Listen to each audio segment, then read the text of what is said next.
Gaano kalalim ang pananalig mo? Magandang araw ng Martes Kapanalig. Kapistahan ngayon ni San Modesto ng Trier. Ito po si Sister Rose Agtarap ng Daughters of St. Paul para sa mabuting balita. Pagnilayan natin ang Ebanghelyo ayon kay San Mateo.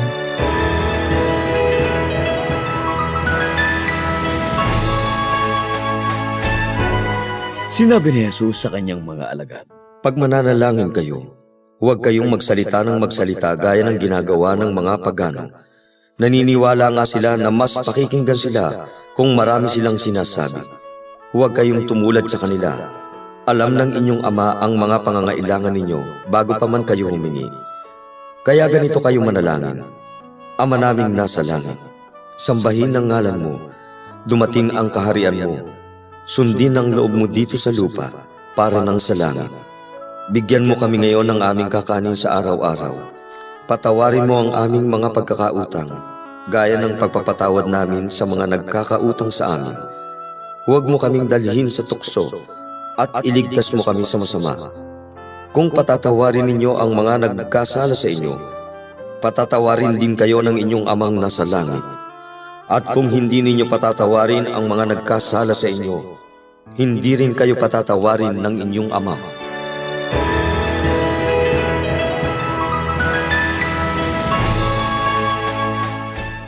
Ang Ama namin o ang panalangin itinuro sa atin ni Jesus ay panalangin ng isang anak sa kanyang ama.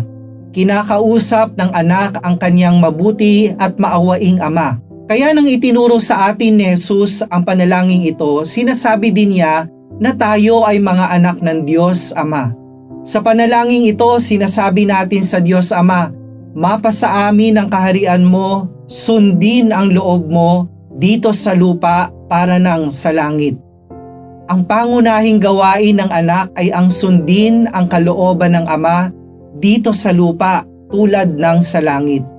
Sa katunayan, ito mismo ang ginawa ni Jesus, ang buong pusong pagsunod sa kalooban ng Diyos Ama.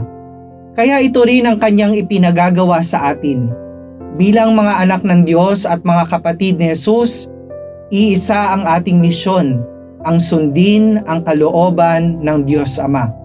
Hindi maaaring puro salita lamang ang ating mga panalangin, kundi dapat itong samahan ng konkretong pagsunod sa Diyos sa ating mga gawa.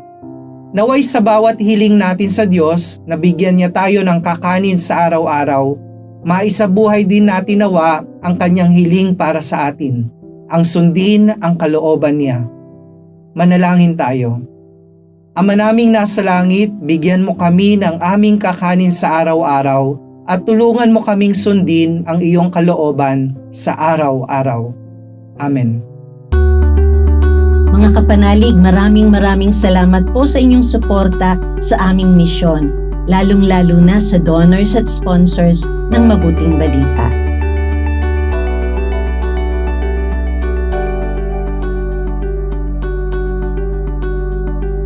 Subscribe, like, share, and follow po lines sa aming social media accounts.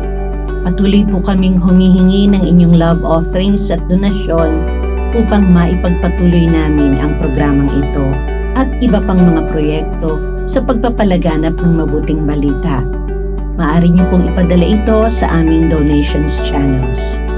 Ipadala rin po ninyo ang inyong mga intensyon at kahilingan at nang maisama namin kayo sa aming panalangin araw-araw. Ito pong muli si Sister Rose na nag-aanyaya sa inyong manalangin. Amang makapangyarihan, sa Kwaresmang aming ipinagdiriwang, maunawaan nawa namin ang kahulugan ng pagkamatay at muling pagkabuhay ng iyong anak at turuan kaming mapagnilayan ito sa aming buhay. Sa pamamagitan ni Hesukristo, kasama ng Espiritu Santo, magpasawalang hanggan. Amen.